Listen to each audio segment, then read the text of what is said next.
இந்த சம்பவம் நடக்கின்ற போது என்னென்னவெல்லாம் நடந்தது, எதையெல்லாம் மறைத்தார்கள், இந்த இரண்டு கோணமும் மிக முக்கியமாக இந்த வழக்கில் விசாரிக்கப்பட வேண்டும். உண்மை குற்றவாளிகள் தண்டிக்கப்பட வேண்டும்.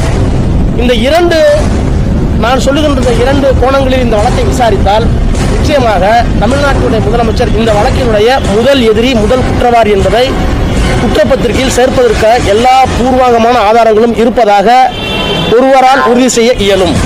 அதாவது சம்பவங்களினுடைய கோர்வை எங்க கொண்டு போய் விடுன்னு உங்களுடைய பார்வைக்கே விடுறேன். இந்த நேரத்தில் ஒரு போலீஸ்காரர் கூட இல்லாமல் போனதுக்கு என்ன காரணம்?